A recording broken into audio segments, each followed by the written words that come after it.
Bonjour à toutes, bienvenue dans cette interview des bâtisseuses de demain. Les bâtisseuses de demain, c'est ma marque, mon mouvement. C'est vraiment pour toutes les femmes qui désirent prendre leur place dans leur vie professionnelle, donc que ça soit dans leur carrière ou dans leur entreprise, avoir un impact dans le monde, que ça soit à petite, moyenne, grande échelle et montrer le chemin aux futures générations. Aujourd'hui, j'ai Mélisa. Bienvenue Mélisa avec nous et je te laisse te présenter ici dans cet espace. Merci Sandrine de m'avoir invitée déjà. Alors moi je suis Mélisa, je me définis comme une alchimiste du cœur. En fait, j'aide les femmes qui sont en souffrance dans leur couple, qui sont perdues, qui se sentent épuisées. Je les aide à se réconcilier avec elles-mêmes, à renouer avec leur intériorité. Et je les aide à rétablir une relation plus saine avec leurs compagnons. Je les aide à retrouver une relation qui est plus stable, plus authentique aussi.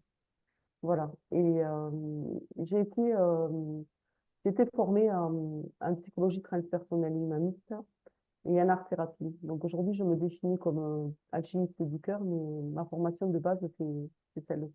Voilà. C'est C'est une très joli. formation, ouais. C'est C'est une très for- joli le nom en tout cas, hein, ouais. Alchimiste du cœur. Et dis-moi, ça fait combien de temps que tu as créé ton entreprise? Alors, ça fait 2 ans que je suis installée à mon compte. Avant ça, j'ai travaillé dans la fonction publique et territoriale pendant 15 ans. Euh, j'ai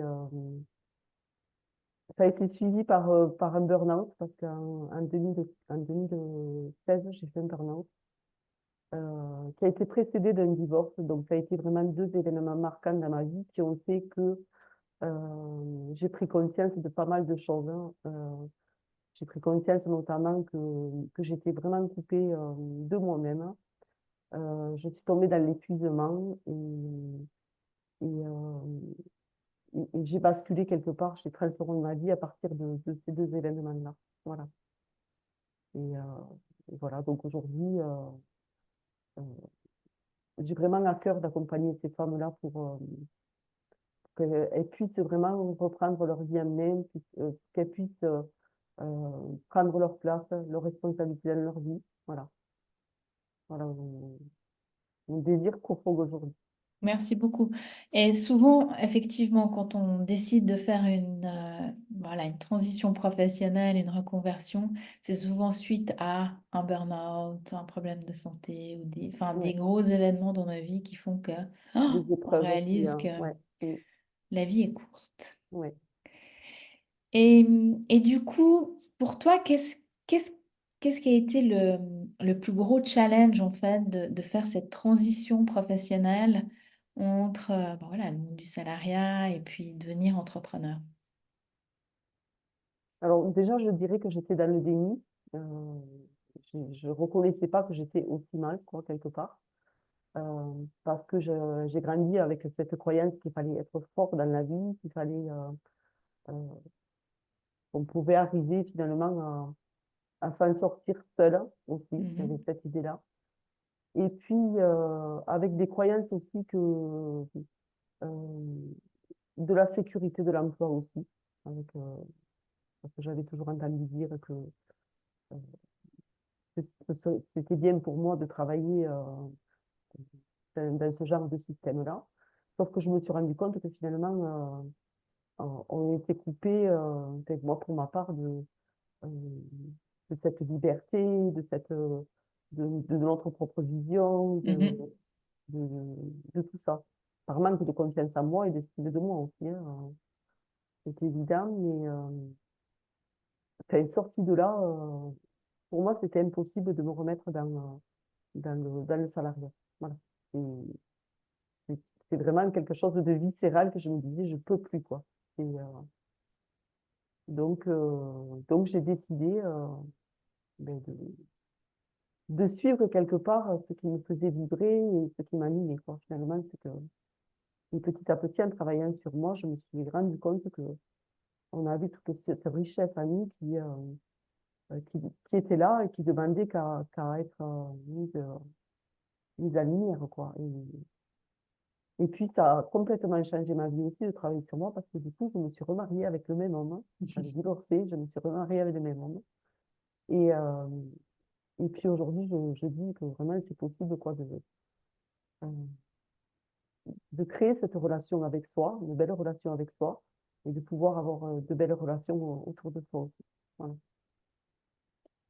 Et comment as-tu pris ta place? Alors, c'est avec beaucoup de prise de conscience aussi, hein, parce que je me suis rendu compte que c'était de toute petite, finalement, que euh, j'avais du mal à exister à partir de qui j'étais moi. C'était toujours tourné vers les autres, pour les autres, euh, avec ce grand besoin d'être aimé, d'être reconnu aussi derrière.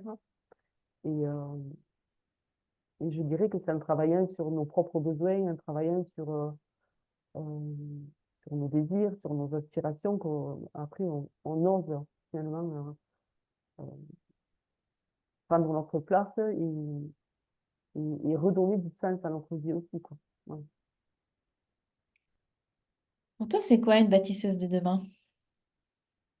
Alors, c'est une femme qui, par rapport à mon expérience à moi, hein, à ma vision à moi, c'est une femme euh, qui est en relation avec elle, hein, une relation voilà, qui, qui part de ses désirs, qui se connecte à ses désirs et qui ose poser des actions à partir de qui elle est, qui ose suivre ses désirs, euh, qui ose être elle-même, qui ose être euh, aller ouais, de suivre ses envies, de suivre ce qui lui fait plaisir, de suivre ce qui lui donne du sens à sa vie. Euh, c'est vraiment euh, même si on va à l'encontre de tout ce qui se fait déjà, quoi. Le bâtisseur de demain, c'est quelqu'un euh, qui ose proposer quelque chose de nouveau, qui innove, qui ose sortir du cadre, hein, euh, ouais, qui sort de ce moule, quoi, quelque part, Mhm. des conditionnements. Le moule Ouais, t'a conditionné pendant des années depuis notre temps ouais. d'enfance. Ce qu'il faut faire, ce qu'on doit faire, hein, Mhm. mm. Et pour toi, quel sera un conseil pour justement une femme qui désire justement devenir une bâtisseuse de demain? Je dirais de se remettre peut-être au cœur de sa vie, d'apprendre à se remettre au cœur de sa vie, parce qu'on est souvent quand même dans le faire, hein, dans l'apparence, dans ce qu'on trouver sa place à travers l'extérieur souvent. Et le conseil que je donnerais, c'est de se remettre vraiment au cœur de sa vie et de partir à partir de cet espace-là. Et continuer à travailler sur soi aussi, parce que c'est jamais fini. Et croire en soi aussi, grandir cette foi que c'est possible aussi. Et, et puis s'entourer de personnes aussi qui ont les mêmes vibrations que nous, qui parlent, enfin, avec qui on se sent bien, quoi, avec qui on a des connexions. Voilà. Mhm. C'est vrai que c'est important. Mm. D'ailleurs, nous, ça fait un moment qu'on se connaît, hein. Ça fait, Et oui, je pense aussi, et ouais. Mm. on s'est rencontrés, c'était en 2020, je crois. Oui, En 2020, et ben, on était toutes jeunes entrepreneurs, en fait, finalement. moi j'étais au tout début, hein. Mm. Oui, moi Mm. aussi. Ouais. Ouais. J'étais encore salariée, donc Et moi je lançais à peine mon activité où on s'est rencontrés dans une formation là, et mhm, moi c'était justement pour m'aider à basculer vers ce monde-là. pareil. Mm. Et par rapport, ben, tu sais que les bâtisseuses de demain, c'est pour moi, c'est avoir un impact aussi pour les futures générations. Comme en fait, on fait un peu nos mamans hein, et nos grands-mamans. Elles se sont aussi battues pour la place de la femme, voilà, au droit de vote, la pilule, enfin plein de thématiques Mm. qui finalement qui n'existaient pas avant. Et ben, en fait, pour moi, les bâtisseuses de demain, c'est en fait finalement continuer ce chemin que les générations ont fait avant nous. Et ben voilà, pour moi, c'est vraiment ma sphère, c'est le monde Mm. professionnel quand même. Et quels seraient tes conseils pour les jeunes voilà, qui sont peut-être, qui sortent de l'école, qui ont 20 ans Alors, moi, je suis en plein là-dedans parce que mes enfants, enfin, voilà, ma fille a 15 ans, donc, moi, ce que je lui conseille, c'est vraiment de suivre ce qu'elle aime faire, hein, ce qu'il a. Alors, c'est pas évident parce qu'ils sont jeunes et à cet âge-là encore, ils n'ont pas vraiment d'expérience et pas forcément de bons conseils autour mhm, aussi. Et, mais moi, je lui dis que c'est possible. Que quoi qu'elle décide de faire, euh, c'est possible et qu'elle a le droit aussi d'essayer et se rendre compte que c'est pas ça finalement. Tu vois, parce que souvent, et moi pour ma part, on te met dans une branche et on te dit pas que si ça va pas, tu peux changer ou tu peux, tu vois. Donc, je dirais vraiment de suivre ce qui lui fait plaisir, d'y croire, hein. Euh, puis on est là aussi, quoi. Voilà. Et puis, ça me fait à cœur aussi de montrer, moi, l'exemple aussi, quoi. Euh, mhm. Voilà. De me sentir à ma place, de me sentir épanouie dans mon travail, de bien gagner ma vie et d'être, donner du sens, quoi, à ce qu'on fait, quoi. C'est ça Donc, finalement de montrer le chemin. ouais, montrer le chemin, ouais. Mm. Et être là pour eux aussi. Ouais. Mhm. Mm. Voilà.